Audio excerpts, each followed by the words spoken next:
अस्सलाम वालेकुम। आज जो हम टॉपिक डिस्कस करेंगे वो है आपका सर्कुलेशन, जो कि चैप्टर नंबर 4 है। सर्कुलेशन बेसिकली ये ऐसा ट्रांसपोर्ट सिस्टम है जिसके थ्रू हम पूरी जो आपका ब्लड है और आपका लिम्फ है वो थ्रू आउट द बॉडी क्या करते हैं, उसे ट्रांसपोर्ट करते हैं। ठीक है।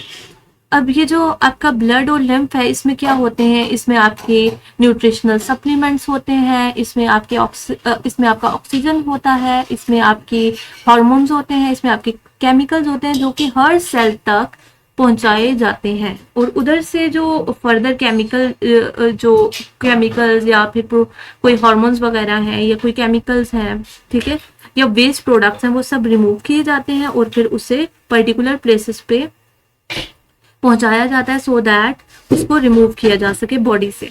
ठीक है। तो सर्कुलेशन का बेसिकली यही काम है कि आपके ब्लड को और लिम्फ को through out the body transport किया जाए।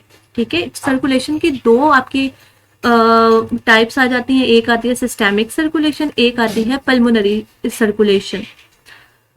सिस्टेमिक सर्कुलेशन में आपका क्या आ जाता है, इसमें आपकी मूवमेंट आती है आपके लेफ्ट साइड ऑफ हार्ट से जो आपकी पूरी बॉडी में ट्रांसपोर्ट की जा रही है एंड देन वापस उसका मूव करना towards the right side of your heart. ठीक है। तो ये जो जितना भी आपका पर्टिकुलर एरिया आता है ये सब आपकी किस में आता है, ये आपके सिस्टेमिक सर्कुलेशन में आता है।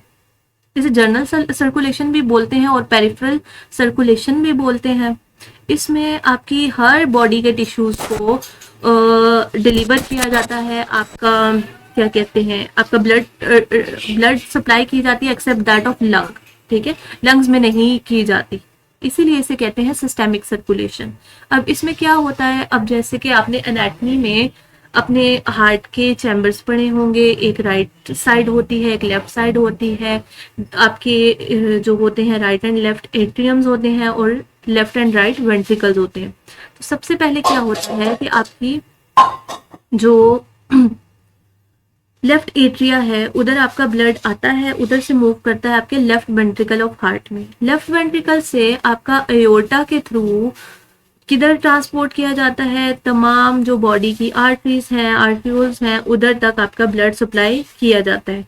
फिर वो ऑक्सीजनेटेड ब्लड जो होता है वो आपकी कैपिलरीज को पास करता हुआ आपकी वेन्यूल्स में एंटर करता है।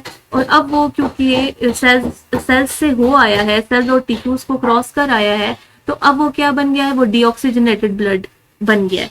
और अब वो वाला जो ब्लड है वो आपके वेन्यूल्स में एंटर करता है, देन वेन्स सारी कंबाइन होके आपके सुपीरियर और इंफीरियर वेना केवास में एंटर करती है और देन आपके राइट एट्रियम ऑफ हार्ट में ब्लड एंटर कर जाता है। तो ये जो सारा आपकी पाथवे है ये किसका है, ये आपके सिस्टेमिक सर्कुलेशन का पार्ट है। देन आपकी आ जाती है पल्मोनरी सर्कुलेशन। पल्मोनरी सर्कुलेशन में आपका जो ब्लड है वो ट्रांसपोर्ट कहाँ किया जाता है, वो लंग्स में ट्रांसपोर्ट किया जाता है सो दैट उसे कन्वर्ट कर सकें from deoxygenated into oxygenated one. तो ये आपकी राइट एट्रियम से जो ब्लड है वो कहाँ आता है, राइट वेंट्रिकल ऑफ हार्ट में आता है, वहां से आपका चला जाता है पल्मोनरी आर्टरीज में और पल्मोनरी आर्ट्रियोल्स में, और वहां से होता हुआ कहाँ पहुंचता है, आपके लंग्स में जाता है। वहां पर एल्वियोलाई के अंदर गैसियस एक्सचेंज होता है और फिर आपका पल्मोनरी कैपिलरीज में ये ब्लड एंटर कर जाता है जो कि अब ऑक्सीजनेटेड हो चुका है। और फिर वो ऑक्सीजनेटेड ब्लड आपकी पल्मोनरी वेन्यूल्स और वेन से होता हुआ आपके लेफ्ट एट्रियम ऑफ हार्ट में एंटर करता है और फिर आपकी सिस्टेमिक सर्कुलेशन स्टार्ट हो जाती है। यानी कि ये बेसिकली एक तरफ पल्मोनरी सर्कुलेशन हो रही होती है और दूसरी तरफ आपकी सिस्टेमिक सर्कुलेशन हो रही होती है। अब एक चीज नोटिस करने वाली ये है कि यूजुअली आपकी आर्टरीज में होता है ऑक्सीजनेटेड ब्लड और जो आपकी वेन्स होती हैं उनमें होता है आपका डीऑक्सीजनेटेड ब्लड। लेकिन आपकी दो बॉडी में ऐसी आर्टरीज होती हैं जिनमें आपकी पल्मोनरी आर्टरी आ जाती है और आपकी एम्बेलिकल आर्टरी आ जाती है। ये दोनों क्या कैरी करती हैं, ये कैरी करती हैं डीऑक्सीजनेटेड ब्लड। और इनके ऑपोजिटली जो इनकी जो एम्बेलिकल वेन है और जो आपकी पल्मोनरी वेन्स हैं वो क्या कैरी करती हैं, वो कैरी करती हैं ऑक्सीजनेटेड ब्लड। ठीक है। तो ये एक पूरी बॉडी में थोड़ा सा चेंज है। अच्छा, ये आपको ना पूरा पाथ में नजर आ रहा है कि एक साइड से ब्लड पूरी बॉडी में ट्रांसपोर्ट किया जा रहा है, ठीक है, जो कि आपका ऑक्सीजनेटेड ब्लड था। और फिर जो कैपिलरीज को उसने क्रॉस किया, वो डीऑक्सीजनेटेड ब्लड पूरी बॉडी से होता हुआ वापस से हार्ट में ट्रांसपोर्ट किया गया, सो दैट उसे वापस से ऑक्सीजनेटेड किया जा सके। और इसी तरह ये फ्लो सिस्टम चलता रहता है।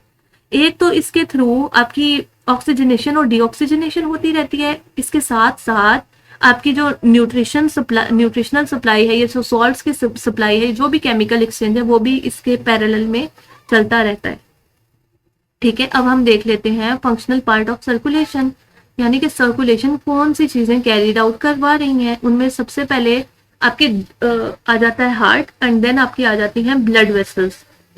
हार्ट आपका बेसिकली पंपिंग ऑर्गन है, जो कि रिस्पॉन्सिबल है इस ब्लड को पंप करने के लिए।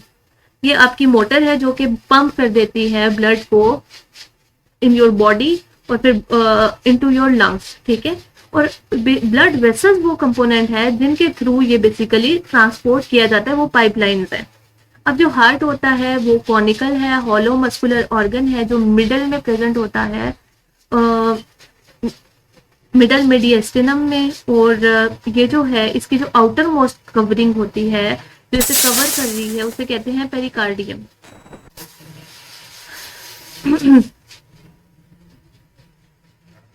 अब ये आपको पिक्चर में भी यहाँ पर नजर आ रहा है कि आपका ये जो हार्ट है, ये जो है स्लाइटली लेफ्ट, ये जो है लेफ्ट की तरफ प्रेजेंट होता है। ये इसके कुछ चैम्बर्स नजर आ रहे हैं, जिसमें right atrium, right ventricle, left atrium, left ventricle है, ठीक है।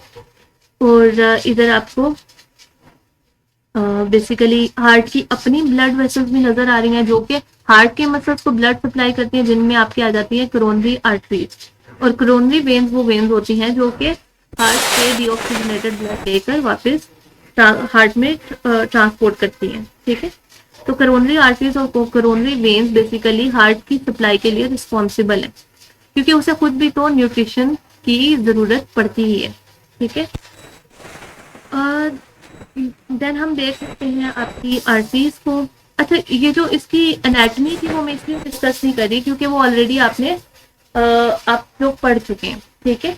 तो जो आपका एनाटॉमी वाला पोर्शन है, वहां से भी आप इसे एक बार देख सकते हैं, इसके जो पार्ट्स थे और डिफरेंट इसके चैम्बर्स हैं और उनके नेम्स एंड एवरीथिंग, ठीक है। अभी हम सिर्फ इसके फंक्शंस पढ़ेंगे, जो कि आपकी फिजियो का पार्ट है। अच्छा, अब आपकी आ जाती हैं आर्टरीज। आर्टरीज बेसिकली क्या है? आर्टरीज आपकी वो ब्लड वेसल्स हैं जो ऑक्सीजनेटेड ब्लड को कैरी करती हैं, एक्सेप्ट दैट ऑफ पल्मोनरी और एम्बेलिकल आर्टरीज। अब इनकी हम देख लेते हैं कि वॉल कैसे बनी होती हैं। अच्छा, इनमें ना 3 लेयर प्रेजेंट होती हैं। एक आपकी होती है ट्यूनिका मीडिया, एक ट्यूनिका इंटरना और एक ट्यूनिका एक्सटर्ना। जो ट्यूनिका मीडिया है वो आपकी होती है मिडल वाली लेयर, जो कि आपकी मसल लेयर होती है, स्मूथ मसल्स उसमें प्रेजेंट होते हैं। जो ट्यूनिका इंटरना है वो आपकी इंडोथेलियल सेल से बनी होती है, वो इनर मोस्ट लेयर है। और जो ट्यूनिका एक्सटर्ना है वो आपकी आउटर मोस्ट लेयर होती है, वो बनी होती है इलास्टिन और कोलेजन से। और दरमियान से क्या है? दरमियान से ये हॉलो होता है जहां पे आपका ब्लड प्रेजेंट होता है, उसे हम ल्यूमेन बोलते हैं। अच्छा, उसके बाद आपकी आ जाती हैं आर्टरियोल्स। आर्टरियोल्स जो होती हैं ये स्मॉलर ब्रांचेस होती हैं आर्टरीज की, ठीक है। और जो कि फिर डिलीवर करती हैं ब्लड को from arteries into the capillaries. अच्छा, इनमें भी लेयर्स तो वही सारी प्रेजेंट हैं, लेकिन जो इनका ल्यूमेन होता है वो थोड़ा ज्यादा ये जो आपका आर्टरियोल्स होते हैं ये क्या करते हैं? ब्लड सप्लाई करते हैं इनटू दी कैपिलरीज। और जो इसमें स्मूथ मसल्स इसमें प्रेजेंट होते हैं वो क्या करते हैं? वो वेजो कंस्ट्रिक्शन और वेजो डायलेशन के लिए रिस्पॉन्सिबल होते हैं। और अगर तो आपके आर्टरियोल्स में उनके डायमीटर को चेंज कर दिया जाए, यानी कि उनके ल्यूमेन इंक्रीज या डिक्रीज हो बेस्ड ऑन वेजो डायलेशन और वेजो कंस्ट्रिक्शन, तो सिग्निफिकेंट इफेक्ट पड़ता है आपके ब्लड प्रेशर में। आपका ब्लड प्रेशर इंक्रीज या डिक्रीज एक सिग्निफिकेंट अमाउंट में होता है। उसके बाद आपकी जो है आ जाती हैं कैपिलरीज। कैपिलरीज आपकी क्या है? कैपिलरीज आपकी इंटरकनेक्टेड नेटवर्क है जो कि आर्टरीज और आर्टरियोल्स और वेन्यूल्स को कनेक्ट करता है। अब ये जो है इनमें आपकी सिंगल लेयर होती है ऑफ सेल्स, जिसे हम किससे बनी होती है, एंडोथेलियल सेल्स से। इनके दरमियान में स्पेसेस भी होती हैं और जिन्हें हम जंक्शंस बोलते हैं। ठीक है, ये आपकी हर बॉडी पार्ट में प्रेजेंट होती हैं, हर सेल में आपकी प्रेजेंट होती हैं।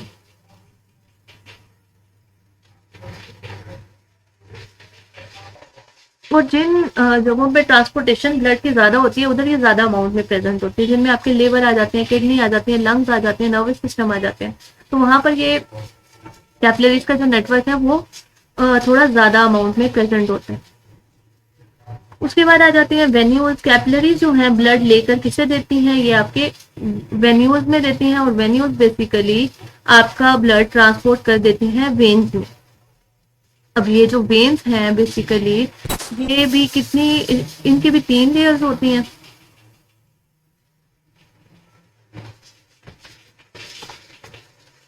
इनकी भी 3 लेयर्स हैं, वही ट्यूनिका मीडिया, ट्यूनिका इंटरना और ट्यूनिका एक्सटर्ना। लेकिन जो इसका ल्यूमेन होता है वेन का, वो क्या होता है, वो थोड़ा बड़ा होता है एज कंपेयर टू आपकी आर्टरी। और इनके दरमियान में ना आपकी ऐसे समझना कि फ्लैप्स लगे होते हैं, और फ्लैप्स क्या करते हैं, वो फ्लैप्स जो हैं बैक फ्लो ऑफ ब्लड को प्रिवेंट करते हैं। क्योंकि देखिए वेन्स में ब्लड लेके जाना है वापस हार्ट तक, तो अब वो वापस से दोबारा बीच की तरफ अंदर भी अपना ग्रेविटी मूव ना करे, इसलिए इनमें फ्लैप्स लगे होते हैं। ठीक है, और वो बेसिकली क्या बैक फ्लो ऑफ ब्लड को प्रिवेंट करते हैं। ये जो पिक्चर है इसमें भी आपको शो हो रहा है कि कैसे आपका ब्लड ट्रांसपोर्ट होता है। पहले आपकी आर्टरीज, आर्टरीज से आर्ट्रियोल्स, आर्ट्रियोल्स से कैपिलरीज, एंड कैपिलरीज से वेन्यूल्स, एंड वेन्यूल्स से वेन्स। और इसी तरह आपका ट्रांसपोर्टेशन सिस्टम चलता रहता है। अच्छा, उसके बाद जो है आता है प्रॉपर्टीज ऑफ कार्डिक मसल। अब हम ये देख लेते हैं कि आपका जो हार्ट है जिन मसल से बना हुआ है उनका नेचर कैसे है, और उस नेचर की बेसिस पे उसकी वर्किंग को कैसे हम डिफाइन करते हैं। तो नेचर जो होता है वो क्या है, उसमें कार्डिक मसल्स प्रेजेंट होते हैं जो कि आपकी इनवॉलेंट्री मसल्स हैं, स्ट्रेटेड अपीयरेंस होती है इनकी, और ये इंटरकनेक्टेड चैनल्स बना रहे होते हैं जिन्हें हम बोलते हैं सिंसिटियम या सिंसिटियल नेटवर्क। ठीक है, और ये जो सिंसिटियल नेटवर्क का ये बना रहे होते हैं, इसी की वजह से क्या है कि ये इंटरकनेक्टेड रहते हैं, इंटरकनेक्टेड रहते हैं, और ये एक साथ, इसी वजह से ये एक साथ कॉन्ट्रैक्ट और रिलैक्स होने की एबिलिटी रखते हैं। अच्छा, तो उस यहाँ पे यही सेकंड हेडिंग में आपका मेंशन है कि कार्डिक मसल एज सिंसिटियम। इस बात का मतलब ये है कि एक साथ काम करना, कि आपके जो सेल हैं वो सिंगल यूनिट की तरह काम करें और एक फंक्शनल सिंसिटियम बन जाए। तो बेसिकली कार्डिक मसल्स इसी तरह से काम करते हैं। इनका वैसे भी ये ब्रांच्ड होते हैं और इनमें इंटरकनेक्टेड चैनल्स होते हैं जिन्हें हम सिंसिटियाज भी बोलते हैं। और बेसिकली जो आपके आ जाते हैं एट्रियल सिंसिटियम्स आते हैं और वेंट्रिकुलर सिंसिटियम्स आते हैं। मतलब एट्रिया जो हैं वो एक साथ कॉन्ट्रैक्ट करेंगे, एक साथ रिलैक्स होंगे, वेंट्रिकल्स भी एक साथ रिलैक्स होंगे, एक साथ कॉन्ट्रैक्ट होंगे। इसको बेसिकली कहते हैं सिंसिटियम, सिंसिटियल फंक्शन या सिंसिटियम फंक्शन। ठीक है,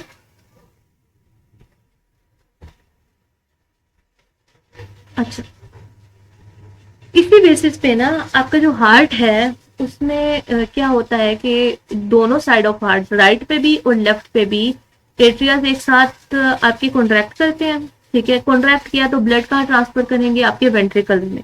उस टाइम दोनों वेंट्रिकल क्या हो रहे होते हैं, रिलैक्स हो रहे होते हैं। अब जब ये पूरी तरह से उनकी फिलिंग हो जाएगी वेंट्रिकल्स की, तो फिर क्या होगा कि आपकी एट्रिया रिलैक्स होना शुरू हो जाएंगे और वेंट्रिकल्स की में कॉन्ट्रैक्शन शुरू हो जाएगी। वेंट्रिकल जैसे ही कॉन्ट्रैक्ट करेंगे तो जो आपका राइट वेंट्रिकल है, ठीक है, राइट वेंट्रिकल आपकी जो ब्लड है वो कहाँ ट्रांसपोर्ट करेगा, आपके लंग्स की तरफ, और जो आपका लेफ्ट वेंट्रिकल है वो आपका ब्लड ट्रांसपोर्ट कर देगा through out into your body. ठीक है, तो इसी तरह ये इस सिंक्रोनाइज मैनर में वर्क करते हैं। उसके बाद है आपका ऑटोमेटिसिटी और रिदमिसिटी।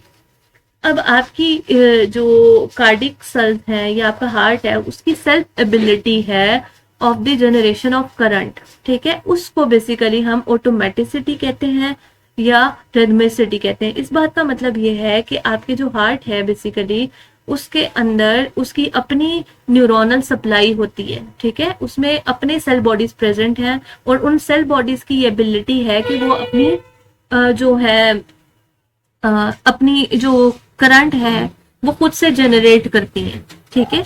तो इसका मतलब है वो डिपोलराइजेशन भी खुद से डिपोलराइज भी खुद से होंगी। और ये जो डिपोलराइजेशन है ये कब होती है? ये तब होती है जब आपके सोडियम आयन है वो ऐसे नोड फाइबर्स में लीक होते हैं, ठीक है। तो डिपोलराइजेशन होती है, डिपोलराइजेशन का वैसे भी मतलब होता है कि मूविंग टूवर्ड पॉजिटिव पोटेंशियल, ठीक है। तो जब आपका जो सेल है जिसका नॉर्मली नेगेटिव पोटेंशियल होता है वो पॉजिटिव की तरफ मूव करता है तो वो एक्टिव हो जाता है, ठीक है। और इसी तरह आपकी ये जो करंट की जनरेशन है, करंट की जनरेशन ऑटोमेटिकली स्टार्ट हो जाती है। कंडक्टिविटी की बात करें तो ऐसे नोड पे पहले आपका करंट जनरेट होता है, इम्पल्स स्टार्ट होती है, देन वो आगे फिर क्या करती है, वो साथ में मसल्स को लिंक कर देती है और मसल्स में कॉन्ट्रैक्शन कॉज कर देती है। और इसी तरह से ऐसे नोड एक्टिव होगा, देन आपका एवी नोड होगा, देन एवी बंडल होगा, देन आपके परकिंजी फाइबर्स, और उनके साथ साथ जो पैरेलल में जो मसल्स हैं वो क्या होंगे, उनमें भी कॉन्ट्रैक्शन स्टार्ट हो जाती है। बेसिकली आपकी होती है कंडक्टिविटी ऑफ हार्ट। अब यहाँ पर ना हम थोड़ा सा इस पिक्चर के थ्रू देख लेते हैं कि आपकी जो टोटल ये जो स्टार्टिंग पॉइंट है for the generation of current वो कहाँ पर प्रेजेंट होता है, उनकी लोकेशन क्या है, वो किस तरह से वर्क करता है। तो सबसे पहले आपका आ जाता है SA node. SA node basically कहाँ प्रेजेंट होता है, ये आपके दोनों एट्रियास के मिड में प्रेजेंट होता है, ठीक है। इसे साइनो एट्रियल नोड भी बोलते हैं। अब ये जो एसए नोड है इसमें जब एक बार ये स्टिम्युलेट हो जाता है, ये बेसिकली क्या है, ये न्यूरोनल सेल बॉडीज है, ठीक है, जो कि जनरेट करती हैं करंट को इटसेल्फ, और फिर इनकी जनरेशन की वजह से क्या होता है, कार्डिक मसल्स में कॉन्ट्रैक्शन शुरू हो जाती है। अब जब ये कॉन्ट्रैक्शन स्टार्ट करती हैं तो ये फिर के साथ इंटरलिंक्ड आपकी जो एक्टिवेट कर देती है। जैसे आपका साइनस नोड जो है वो आपका एवी नोड को एक्टिवेट कर देता है, एवी नोड आपका एवी बंडल को एक्टिवेट करता है, एवी बंडल फिर फर्दर लेफ्ट और राइट जो आपकी ब्रांचेस ऑफ परकिंजी फाइबर्स हैं उन सबको भी एक्टिवेट कर देते हैं। और इस तरह आपका पूरा जो हार्ट है उसमें कॉन्ट्रैक्शन और रिलैक्सेशन स्टार्ट हो जाती है।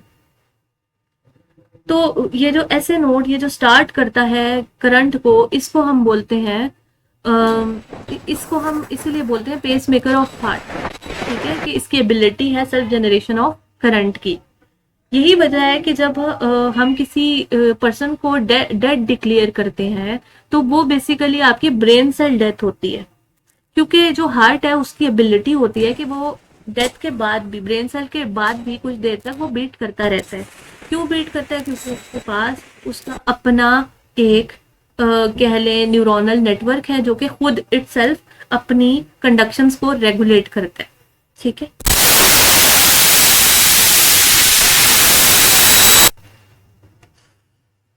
अब देखें, अब ये जो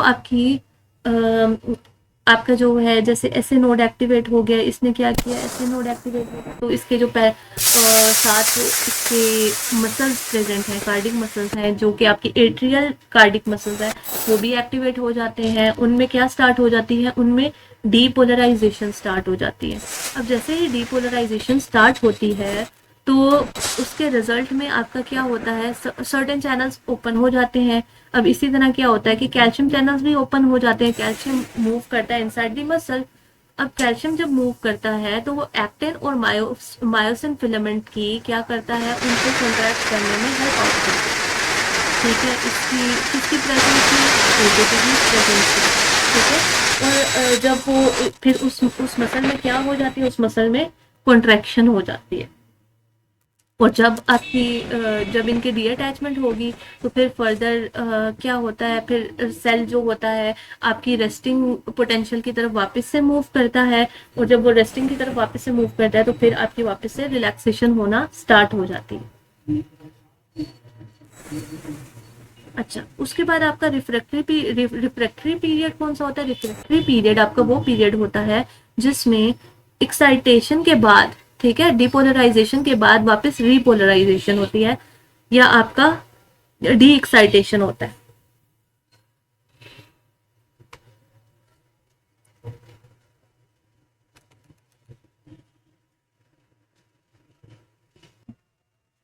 इसे आप इस तरह भी डिफाइन कर सकते हैं कि, ऐसे भी डिफाइन कर सकते हैं कि आपका ये वो टाइम पीरियड है जिसमें कार्डिक मसल अपनी एक्साइटेड स्टेट में होते हैं और री एक्साइटेड के लिए उन्हें नॉर्मल से ज़्यादा स्टिमुलस की रिक्वायरमेंट होती है। इसको हम टू टाइप्स में डिवाइड करते हैं। एक होता है एब्सोल्यूट रिफ्रैक्टरी पीरियड, एक होता है रिलेटिव रिफ्रैक्टरी पीरियड।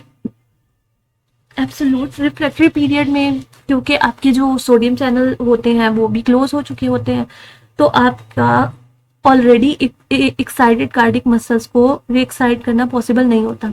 और रिलेटिव वाले में क्या होता है? रिलेटिव वाले में रीएक्साइट के लिए आपको नॉर्मल से ज़्यादा थ्रेशोल्ड रिक्वायर होगा। इसी को ऑल और नथिंग लॉ से भी डिफाइन किया गया है। उसके अकॉर्डिंग भी यही है कि अगर आपका कार्डिक मसल्स जो हैं उन्हें प्रॉपर स्टिमुलस नहीं मिलेगा तो वो स्टिमुलेट नहीं होंगे, ठीक है। या तो उन्हें प्रॉपर स्टिमुलस मिलेगा उनकी स्ट्रेंथ के अकॉर्डिंग, तभी वो क्या होगा, पर्टिकुलर कॉन्ट्रैक्शन उनके अंदर होगी। अब जो नेक्स्ट लेक्चर होगा उसमें हम देख लेंगे कि डीपोलराइजेशन और रीपोलराइजेशन के जो स्टेजेस हैं ये कैसे वर्क करती हैं, एज वेल एज फिर हम कार्डिक साइकिल को डिस्कस करेंगे। आज सिर्फ हमने ये देखा कि आपका ये जो आपकी प्रोडक्शन हो रही थी, जनरेशन ऑफ करंट जनरेट हो रही थी, उसके लिए रिस्पॉन्सिबल कौन है। तो उसके लिए बेसिकली आपका ऐसे नोड रिस्पॉन्सिबल है जो कि फर्दर फिर एवी नोड, एवी बंडल वगैरह को एक्टिवेट कर देता है। और इन्हीं की इस एक्साइटेशन की वजह से जो इनके रिलेटिव कार्डिक मसल्स होते हैं उनमें बेसिकली कॉन्ट्रैक्शन होती है, ठीक है। इसको बेसिकली हम ऑटोमेटिसिटी या रिदमिसिटी ऑफ हार्ट भी बोलते हैं।